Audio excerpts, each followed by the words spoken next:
Video mode. Hello. I was just wondering why my screen was different, because it actually zooms in video mode. Moral repression is a thing. Let me first define what I mean by moral repression, even though you probably know the word, and I'm not trying to talk down to you, but I find it's best to, when you're going to start talking about something, it's best to let people know what you think it means. Yeah, just in case you got it wrong, right?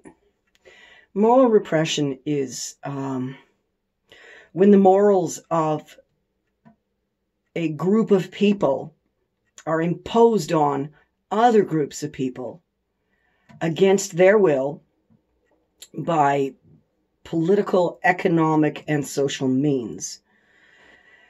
A political means would be an example of King Henry taking all of the monasteries and smashing them and burning them to the ground and confiscating all of the worldly goods of all of the monks and turning them loose on the street. That would be a form of moral repression. Burning people in public on a wooden stake in the town square would be a form of moral repression. Not only of those you have killed, but all of the people watching know damn well they'd better mind their manners and or morals. Mind their morals, pardon me. Moral repression occurs when a neighbor starts calling the city over stupid little things because they just don't like you. They have moral issues with you. They don't like the hours you keep. They don't like the lifestyle that you have. There's something about you that they have decided is evil, and because they cannot go over there with and start burning crosses on your lawn or whatever their particular religious symbol is, because the Muslims do this too. I can't say I've ever heard of Jewish people going out and trying to force other people to follow their moral borders, but definitely Christians and Jews, or Christians and Muslims, have, without question, been recorded in history as forcing their moral standards on other people at the point of a knife. At threat of war and kill and death and torture and really quite some horrific forms of moral repression. Now, in the modern day, that moral repression tends to be more along the lines of a social repression, where rather than legal ramifications, there's still religious repression where, you get kicked out of the only community center in town because you're in a town that all follows one religion, and that religion doesn't like you because there's something about you that you cannot fix that they will not accept. I'm speaking now about lesbian, gay, bisexual, transgender, and queer people, and all of the other initials that you want to tack on for anybody who doesn't fit the narrowly defined moral repressive code. The point of the fact is, we're not the queer ones. Those cisgendered, straight, heterosexual couples are the queer ones. There are very few of them. They've managed to construct one heck of a myth around their existence to make it suggest that they can do without the rest of us, and that the rest of us don't belong here, that we're somehow an aberration because they're the ones raising the happy little children, in theory. Yeah, we know that's also not true. Now, long about the end of the 19th century, moral repression was taking a holiday as people were starting to break the rules. Women were showing their feet. And occasionally even getting on bicycles and horses. Showing your feet. Oh my God. Really? It was that bad. A well-turned ankle could drive a man nuts. And some women were even, doing away with their corset. Like letting their hair down.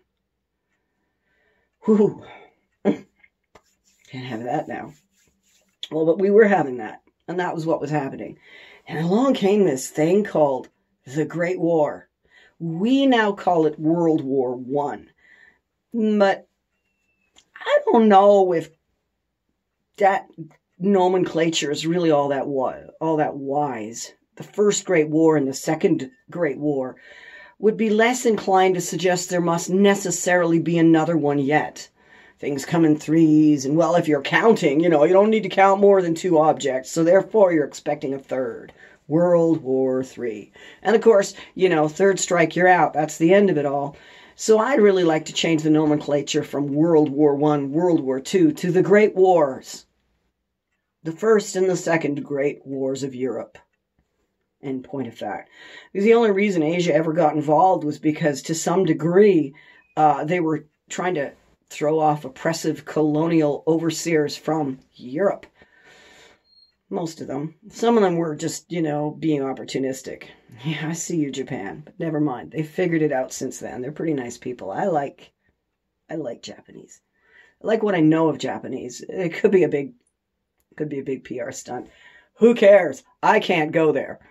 All the Japanese I've ever met were sweethearts. Moral repression came back after the war. It wasn't too bad. Because, the 20s kicked it right back. It lasted maybe a year or two because there was no keeping those kids down. They'd had a taste of freedom, and they were, they gave their lives, and they gave their grief, and they gave their hunger, and they gave their sorrow, and now the war was over, and they weren't going to let anyone keep them down. So in the 20s, moral repression wasn't too much of a thing. Not really. It was being thrown out. And in fact, by the 30s, we had a flourishing of alternative lifestyles where people felt free to express themselves, to be the person that they were. Women were wearing menswear. Joan of Arc got burned at the stake specifically for wearing menswear. I know you've all heard the story about how it was for witchcraft, but no. The actual charges that led to her imprisonment, the only ones they could make legally stick, were the charge of dressing in a manner not according to her sex. This was illegal. It was enforced on both genders. That there was a dress code. I mean, there was also the sumptuary laws where you were not allowed to dress in a manner above your station either. So there was like lists of things you may or may not wear depending on your place in society.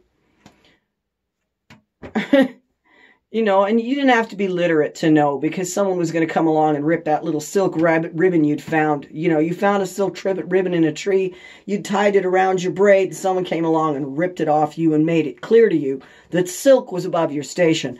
And that's how you learned. And that's what moral repression does as well. People just walk up to you and tell you that you're being morally degenerate and that you'd better straighten up. And then they start trying to do things about it. Like I said, the aforementioned calling the authorities on petty stuff to make your life hard. Calling your employers to try and get you fired. Going to your place of employment and creating a ruckus to try and get you fired and or your employment closed down. Saying defamatory, slanderous things about you in whenever, wherever, and however they can. Including newspaper articles and letters to the editor. Things like that could happen. Pamphlets distributed. Anonymous posters on poles. I mean, I'm talking pre-internet here. They had printing press. They were literate, so there was a lot of things they could do. But, a video on the internet was not one of them. But by these means, people were repressed. And come the 30s, so many people had died in the Great Wars, and so many, everyone was just happy to be alive. And then along came the Second Great War. When it went away, we should have seen a world of equality, and we didn't. We saw a world with gender dimorphism becoming more extreme, and intolerance to those who don't fit that scenario becoming more extreme. And in fact, it became quite deadly to deviate, to be a deviant. In the USA, it was just, and it is, I must confess that the USA is the source of most of my historical knowledge in that, after the 50s. And that's because of their dominance of the media streams that I've been exposed to. But enough said, we can suggest that there was a moral repression resurgence in the 40s and 50s after the war, even though women had demonstrated they were capable of employment, even though women had started wearing pants and gay people had given their lives in the war. All of a sudden, it was not okay to be gay. And why? Then the 70s came along, 60s and 70s, and once again, people stood up and said, it's just not right. That's not the way we are. That's not us. And we're tired of being told, be that or die. And they started fighting back again. And again, in the 80s, they got repressed again after a really bad economic depression. And more wars, by the way. Wars have now become part of the fabric. Well, the first 10 minutes of this preamble are getting me to this point. Why might moral repression resurge after a crisis, such as the one we've been experiencing in 2020? And we need to be concerned about whether it's going to happen to us now, this time around. I think because when people are terribly frightened, they will not simply live with that fear. They don't know how to just take that fear, stick it in a Tupperware box, and stick it on the altar and say, I'll come and visit you once a day and check in on you, but you're not running my life. This is something your average person hasn't learned yet. Most people will eventually learn it. It's a coping mechanism. You have to. Because faith really doesn't. Well, I guess, no, I shouldn't say that. Most people will not. No. I shouldn't say most people will learn it. I have no idea whether or not people will learn it because they do have alternatives. You can give your fear to your religion, your faith, to God. Whatever you call God. Whatever gender you assign, whatever face or faces you have for God. You can give your fear over to your higher power. That's a really, really common and popular one. There are other ways, such as trying to control everything you can think of. I think that having faith in a higher power seems to be one of the most effective for the average person. To believe in magic.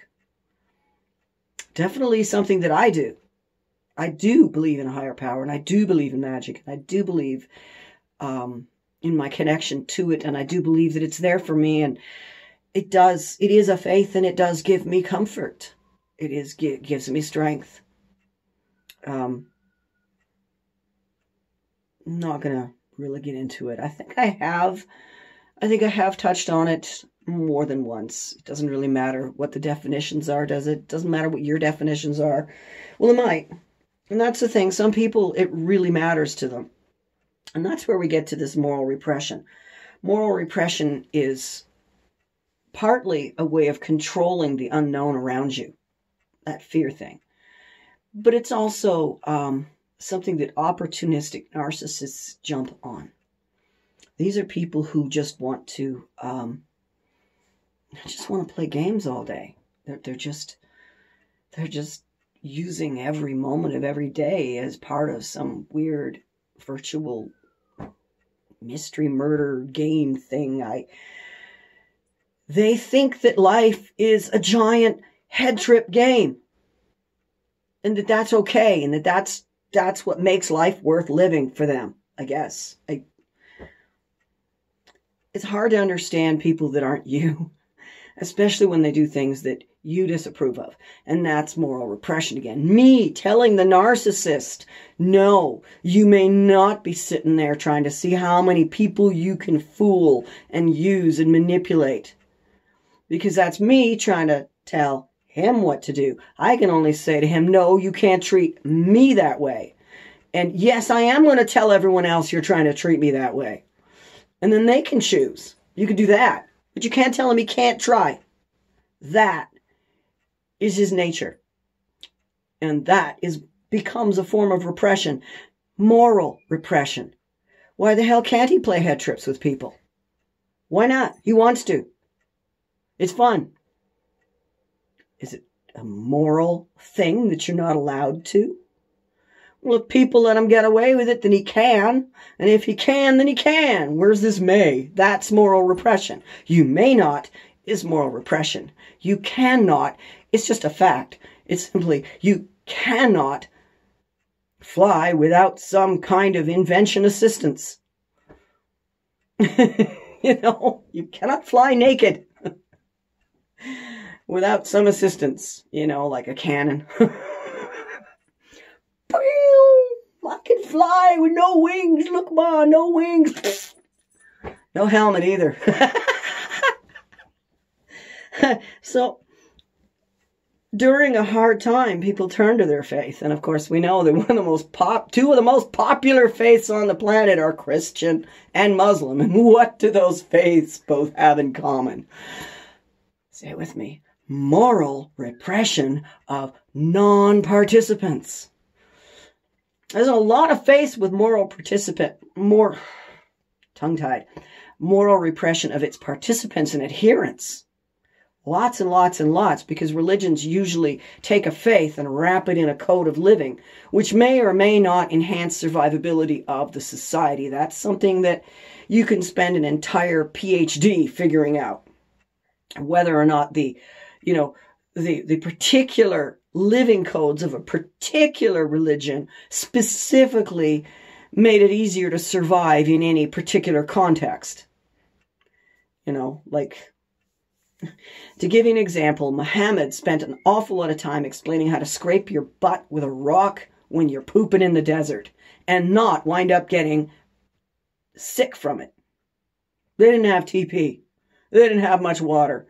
They carried a bottle of water, they washed, but they were dealing with rocks and a little bottle of water, a cask of water, which they also had to be able to drink because they were carrying what they had. So it is a nomadic species in a desert environment. So yeah, they covered how to clean yourself. Now, as I understand it, modern Muslims have gone from rocks to toilet paper, but they still use water to wash. They like bidets or shower wands or something. They still like to be that little extra bit clean. I think we're all going to start catching up.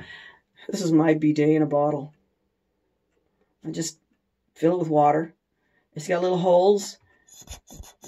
And 4 lovely streams jet out about that far, which is far enough to rinse me clean. Moral repression, so, is an outshoot of diving yourself into a religion because you need faith, and the religion that you've chosen, which is the one that's available to you or offered to you, or you grew up in it, or it's the only one around, it's a morally repressive faith. And so suddenly you see a resurgence of morally repressive believers. Now, why would a person give a damn? Even if his faith says to him, oh, you know, you've got to try and convert people, why would he actually bother? I mean, there's a lot of things in those religions they don't bother to do. So why do they go out and harass perfectly nice people? Knock, knock, knock. I'd like to talk to you about Jesus. Why do they do that? It's that fear control thing. Remember now, the people who have gone into faith because they don't know how to sit with their fear. And the more fervently they go into faith, the more likely it is they honestly are afraid of fear. You have nothing to fear but fear itself. That is a very real thing. Being afraid of being frightened. They're not even saying, I'm afraid of this something specific. I'm afraid that there is something out here that's going to make me scared. I don't know what that is, but I'm afraid it might be there. So I'm going to build walls all the way around me. Wait a minute. If I have to interact, now think about this from COVID-19 point of view.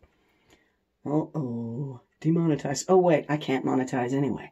Think about it from the point of view of contagion. You've got yourself insulated in your little house, and you've got your Lysol wipes and stuff around you, and you've hung toilet paper on the windows. I don't know why. because you want everyone to know you got in ahead of us. Well, what's the one point of contagion coming back in? The groceries delivery, right? So there's something that now you've got a leak in your wall. And Christians and Jews and I don't mean to specifically isolate religion over and over again, because it can happen in other religions. These are just really popular ones, so they're really good examples. But when you have a religious person who's turned to religion almost purely for comfort in time of fear, that's a weak character. That person has a weak personality and a weak character. They're easily flummoxed. They're easily upset. They're easily frightened again. And so the least little chink in the armor has them hypervigilant. They create for themselves a sense of hypervigilance because they cannot accept fear in their environment. They can't allow it to be there. So they're constantly trying to wipe away something that can't be gotten rid of, because fear is merely the crazy part of your brain getting away with some stuff. It's not a reality. It's not a thing that you can get rid of. But in that sense of control, there's also the, well, you know, my kids have to go to school, which means they have to walk past the satanic house on the corner.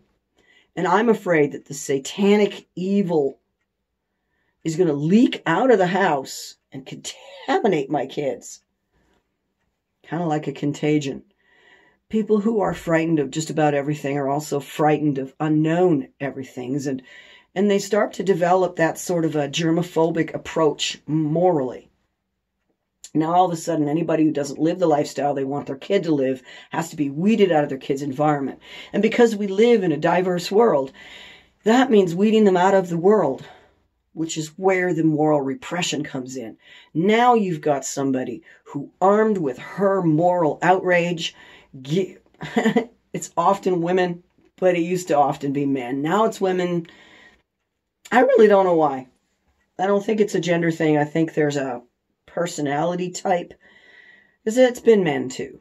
Maybe these days they push the woman to do it. Maybe because women have some better facility with socializing. I'm not. Theorize at will in the comments, do please. But this person of any specific gender, they just get up and they get the energy and they start making an effort to do something about those damn Satanists.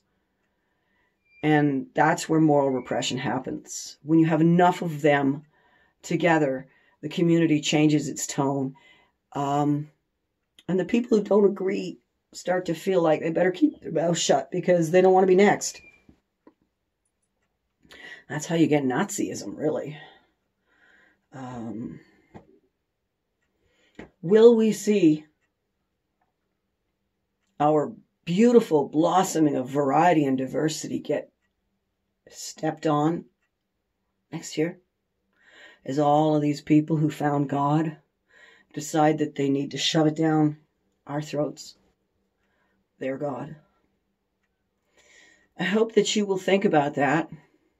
I hope that you will be vigilant about that. It is a genuine threat to your freedom and mine. Oh, very much a threat to mine. Not a new threat, though.